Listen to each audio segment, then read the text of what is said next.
This Chat with the Experts is brought to you by Angie's List on 93 WIBC.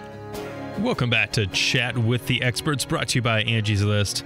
I'm Kyle Hawk, and I'm here with Dennis Lamb today of the Mad Hatter Chimney Service, and we're talking about, you guessed it, chimneys. We're going to be taking your listener questions here in just a moment and get you some expert advice from Dennis. But first, it's time to fan the flames with our segment on what's trending. And the kitchen may be what's considered the heart of the home, but the fireplace really is the focal point of any room in the house. And Angie's List senior writer Stacey Jordillo recently wrote an article about how homeowners are going about their fireplace makeovers and giving them some really cool updates. And a lot of fireplaces traditionally are going to showcase a classic brick hearth and surround, but there are some modern options that have become very popular recently, including stacked stone, granite, and even wood mantles. And some contemporary fireplaces are even taking advantage of large, unique tiles.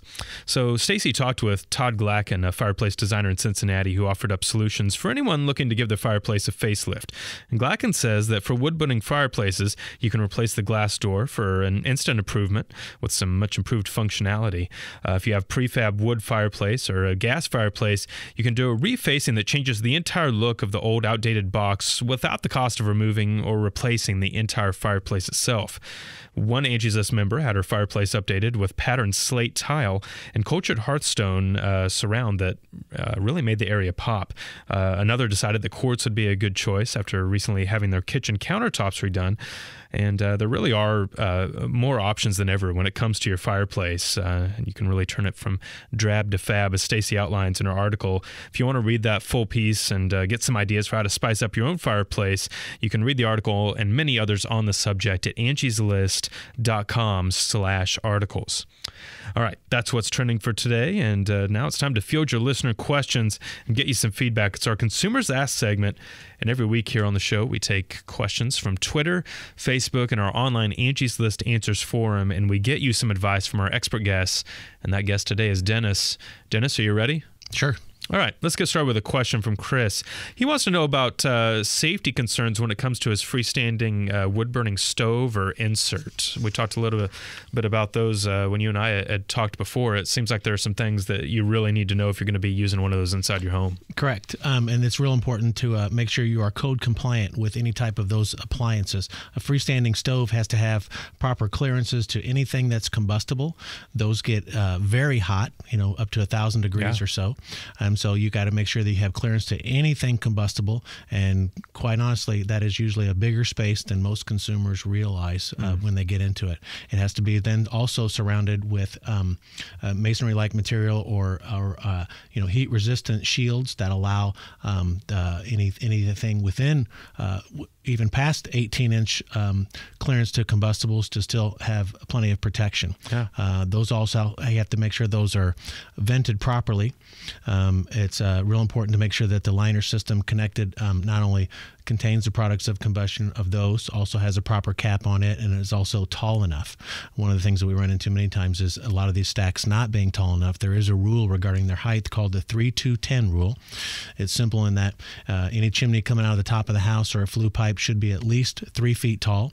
It should also be at least 2 feet above anything within a 10-foot radius. 10-foot radius being the height of a basketball goal, so we all know that's quite a bit. Yeah. And that needs to be a 10-foot radius with trees, buildings, anything. So in order to function properly. Wood-burning inserts many times that are put into fireplaces in order to try and heat the home with, they can be a great appliance. You have to make sure that you have your seasoned firewood like you would anytime.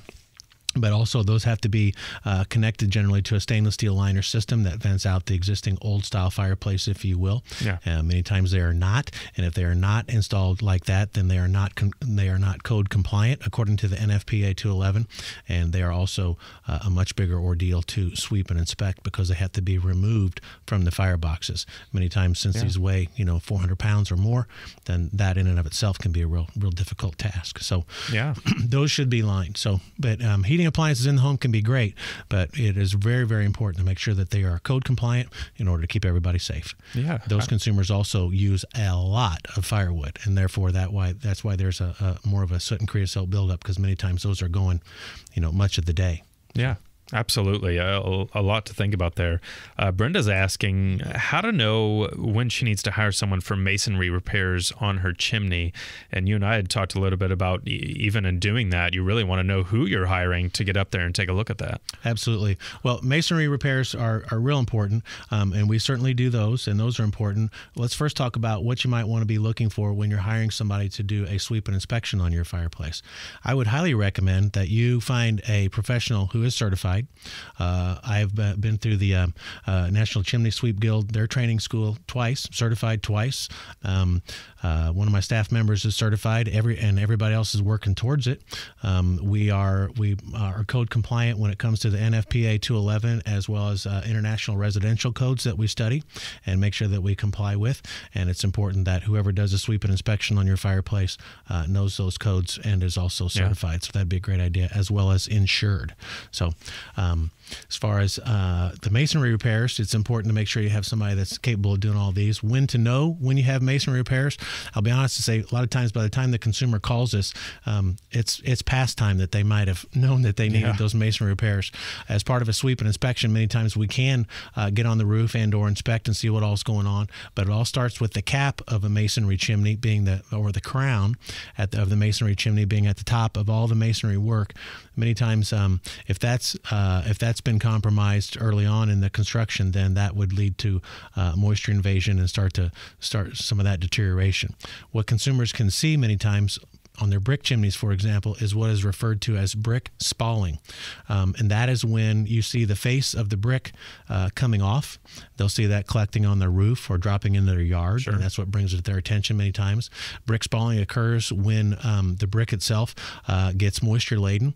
A brick by itself has brick cores on the inside. I equate that to old style ice cube trays, and if you fill that up with water and freeze it, it's going to expand. And when that expansion occurs, it pops the face off of the brick. Now, that same damage that's on the outside is quite possibly occurring on the inside.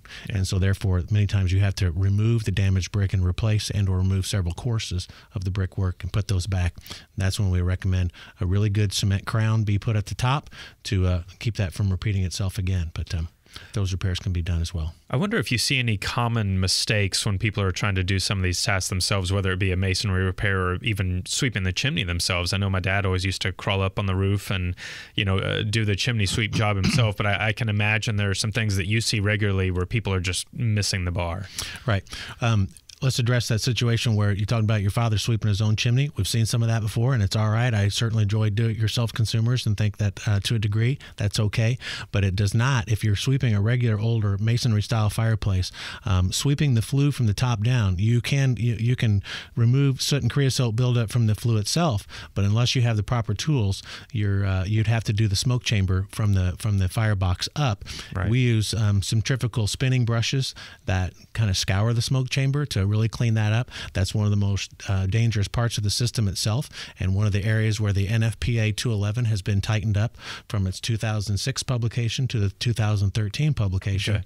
And they recommended that it went from a suggestion to a mandate that smoke chambers be parged smooth.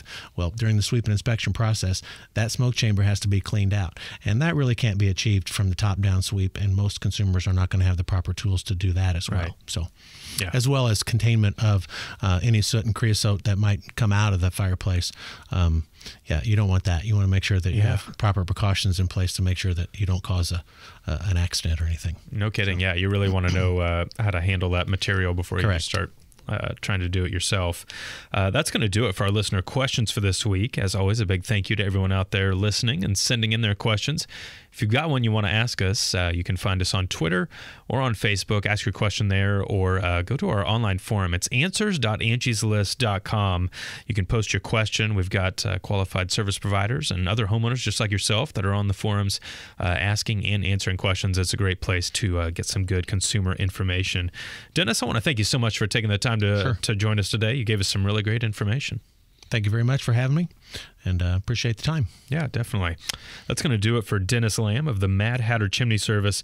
But don't go anywhere just yet. When we come back, we're going to talk with Angie's List Weekly writer Amanda Bell about how to prepare your home for winter.